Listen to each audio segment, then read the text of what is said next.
बिस्मिल्लाहिर्रहमानिर्रहीम सल्लल्लाहु अलैहि वसल्लम। अस्सलाम वालेकुम। सब्सक्राइब कीजिए MS वाइस किचन को और बेल आइकन के बटन को प्रेस करें ताकि मेरी नई आने वाली वीडियोस का नोटिफिकेशन सबसे पहले आपको मिले। अल्लाह ताला हम सब पर अपनी रहमतें, नेमतें और बरकतें अता फरमाए इस माह रमज़ान के सदक़े और हमें चैन और सुकून दे। ईद आने वाली है और आप सबने मीठा तो बनाना ही है। मैंने सोचा आपके साथ नवाबी सेवइयों की रेसिपी शेयर करूं। ये बहुत ही ज़्यादा रिच, क्रीमी और क्रिस्पी और बहुत ही लाजवाब बनती हैं और आप इनको पहले से बना के रख सकते हैं। तो चलिए बनाना शुरू करते हैं।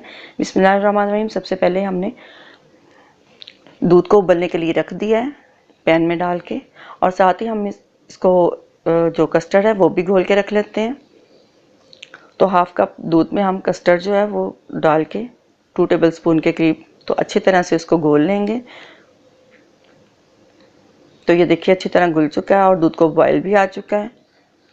तो ये अब हम इसमें थोड़ा थोड़ा करके डालेंगे और फ्लेम जो है वो मैंने मीडियम ही रखी है और अच्छी तरह से इसको मिक्स करेंगे ताकि इसमें कोई लम्स या गुठली ना बने, और तेज़ तेज़ इसको हिलाएंगे।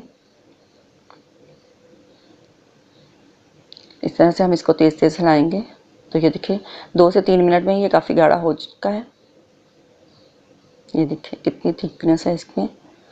तो साथ ही हम इसमें कंडेंस मिल्क भी डाल देते हैं। 2 टेबलस्पून के करीब हमने इसमें कंडेंस मिल्क डालना है। आप इसकी जगह चीनी भी डाल सकते हैं।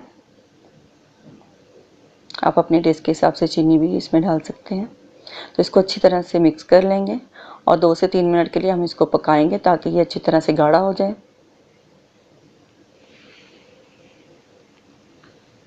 तो ये देखिए ये गाढ़ा हो चुका है। फ्लेम हम बंद कर देते हैं, इसको ठंडा होने के लिए रख देते हैं।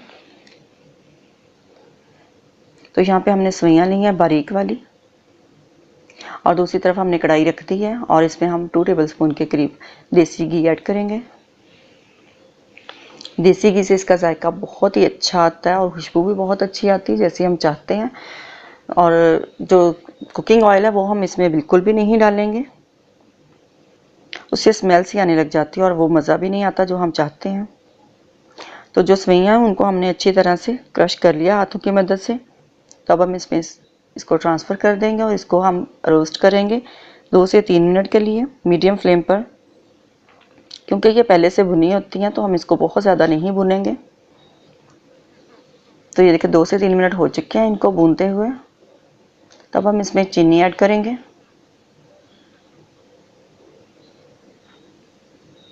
तो मैं इसमें दानेदार चीनी डाल रही हूँ, आप इसकी जगह पाउडर चीनी भी डाल सकते हैं। तो अच्छी तरह से इसको मिक्स कर लेंगे और 1 मिनट के लिए हम अच्छी तरह से इसको भून लेंगे। अब हम इसमें फूड कलर ऐड करेंगे।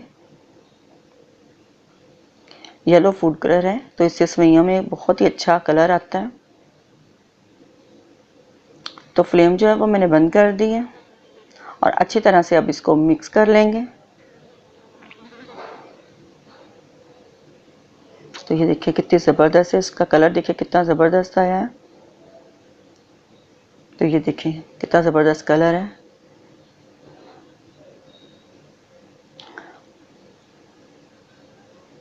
अब हम एक बॉल लेंगे जिसमें हमने इसमें ट्रांसफ़र किया है। तो इसका 3/4 हिस्सा जो है वो हम इसमें डाल देंगे और इसकी लेयर बना लेंगे। पहले हम स्पैचुला की मदद से इसको सेट करेंगे और एक हिस्सा जो वो हम रख देंगे वो मैं आपको बाद में बताती हूँ। और अच्छी तरह से इसकी हम लेयर बना लेंगे।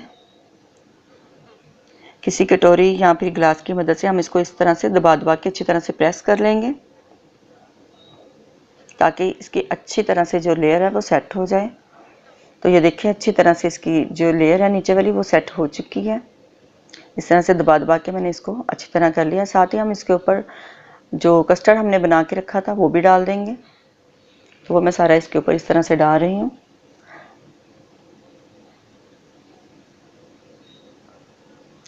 तो साइडों पे भी हमने इस तरह से सारा डाल देना है, इसकी अच्छी तरह से फिलिंग कर लेनी है। तो ये देखें कहीं से भी नज़र नहीं आ रही। तो साथ ही हम इसके ऊपर स्प्रिंकल कर देंगे जो सेवइयां हमने बचा के रखी थी, और जो कस्टर्ड है वो बिल्कुल भी नज़र नहीं आना चाहिए। अच्छी तरह से हमने इसके ऊपर इसकी एक लेयर बनानी है।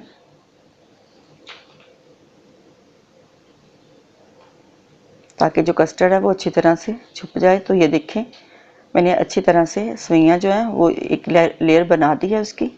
अब हम इसके ऊपर बादाम और पिस्ता से गार्निश करेंगे। तो थोड़े से बादाम मैंने छील के तो इस तरह से लगा दिए हैं। तो इसको अच्छी तरह से डेकोरेट कर लेंगे। तो अब थोड़े से कटे हुए बादाम और पिस्ता जो हैं उनकी इस तरह से साइडों पे डेकोरेट कर लेंगे।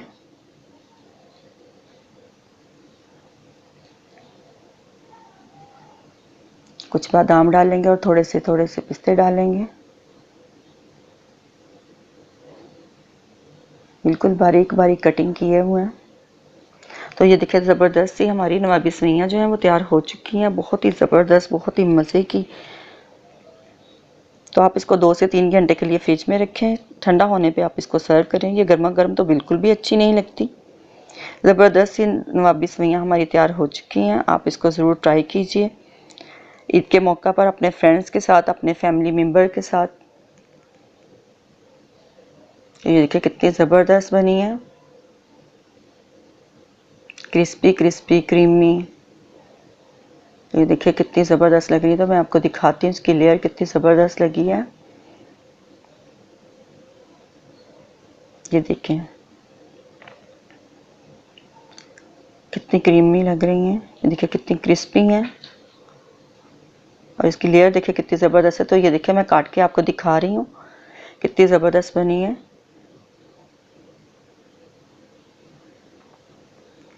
तो एंजॉय कीजिए ईद के मौका पर नवाबी सवैयों को, और इंशाल्लाह मिलते हैं नई और आसान और मज़ेदार सी रेसिपीज़ के साथ। और दुआओं में याद रखिएगा। तो इजाज़त दीजिए और अपना बहुत सारा ख्याल रखिएगा। अल्लाह हाफिज़।